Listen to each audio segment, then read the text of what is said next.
ఈరోజు రాఖీ పౌర్ణమి. ప్రతి ఇంట్లో అన్న చెల్లెలు అక్క తమ్ముళ్ళ సందడి కనిపిస్తూనే ఉంది. రాఖీలు కడుతూ గిఫ్ట్లు ఇచ్చుకుంటూ స్వీట్లు తినిపించుకుంటూ ఎంతో హ్యాపీగా మన ఇళ్ళన్నీ అందంగా కనిపిస్తున్నాయి. కానీ ఆ కుటుంబంలో తప్ప అన్నే నా రక్ష, తమ్ముడే నాకు ఆత్మబంధువు అనుకునే ఆ సోదరి పోకిరీల వెకిలి చేష్టలకు బలైపోయింది.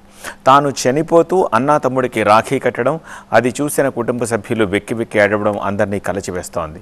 మహబూబాబాద్ జిల్లాలో జరిగిన ఈ ఘటన గుండెల్ని పిండేసేలా ఉంది. మరణశయ్యపై కొన ప్రాణాలతో ఉన్న సోదరిని చూసి గుండెలవిసేలా రోధించారు అన్న తమ్ముడు. ఆ కుటుంబం బాధ వర్ణనాతీతం. ఆ యువతిని రక్షించుకునేందుకు అన్ని ప్రయత్నాలు చేశారు. కానీ పరిస్థితి చేయి దాటిపోయింది. ఆమె ప్రాణం ఆగిపోయింది. ప్రాణాలు వదిలిపెడుతూ చెప్పిన ఒకే ఒక మాట, ఆ దుర్మార్గుణ్ణి ఎట్టి పరిస్థితుల్లో వదిలిపెట్టొద్దని. మహబూబాబాద్ జిల్లాలో జరిగింది విషాద ఘటన. రాఖీ పౌర్ణమి నాడు ఆ ఇంట్లో చీకట్లను నింపింది. నర్సింహులపేట మండలంలో నివసించే ఆ యువతి కోదాడలో పాలిటెక్నిక్ డిప్లొమా చదువుతోంది. ఆ యువతిని ప్రేమ పేరుతో ఆకతాయిలు వేధించారు. ప్రేమించాలంటూ బలవంతం చేశాడొకడు, మరో రకంగా వేధించే ప్రయత్నం చేశాడు ఇంకొకడు. మరొకడైతే ప్రతిరోజు వెంటబడుతూ మానసికంగా కుంగదీశాడు. ఈ వేధింపులు తాళలేక ఇంట్లో పరిస్థితి అంతా వివరించింది ఆ అమ్మాయి. అప్పటికి కాలేజీకి వెళ్లి ప్రిన్సిపాల్ కు ఫిర్యాదు కూడా చేశారు. కానీ ఆ దుర్మార్గుడు మారలేదు, వేధింపులు ఆపలేదు. ఆ వేధింపుల్ని తట్టుకోలేక ఆ యువతి ఇంటికొచ్చి గడ్డి మందు తాగి ఆత్మహత్యాయత్నానికి పాల్పడింది. ఆమెను చూసిన కుటుంబ సభ్యులు హుటాహుటిన ఆస్పత్రికి తరలించారు. ఆస్పత్రిలో కొన ఊపిరితో ఉన్న యువతికి పరిస్థితి అర్థమైంది. తానిక బతకనని నిర్ణయించుకుంది.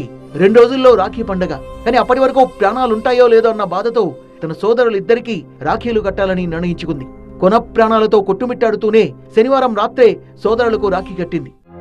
రాఖీ పండుగ సమయంలోనే తమ సోదరి చనిపోవడంతో ఆమె సోదరులు కన్నీరు మున్నీరుగా విలపిస్తున్నారు. తమ సోదరి మృతికి కారణమైన వారిపై కఠిన చర్యలు తీసుకోవాలని డిమాండ్ చేస్తున్నారు. ఘటనపై స్పందించిన నర్సింహులపేట పోలీసులు కేసు నమోదు చేశారు. నిందితునిపై SC ST పోక్సో చట్టం కింద కేసు నమోదు చేసినట్టుగా వెల్లడించారు. ఓ యువతి తను చనిపోతూ 2 సందేశాలను ఇచ్చింది.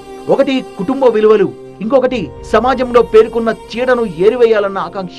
తన సోదరులతో ఎంతో ఆప్యాయంగా ఉండే ఆ యువతి తన జీవితాన్ని ఎంతో అందంగా ఊహించుకుంది. కానీ ఆ దుర్మార్గులు అందమైన జీవితాన్ని చిత్రం చేసేశారు. ఆమెతో పాటు ఆమె కన్న కలలు, ఆశలు అన్నీ ఆవిరయ్యాయి. ఎంతో ఉజ్వలమైన భవిష్యత్ సర్వనాశనమైంది. రాఖీ పండుగ ముందే ఈ సోదరి మరణం ఎంతో మంది అన్నలకు, తమ్ముళ్లకు కనువిప్పు కలిగించాలని కోరుకుందాం.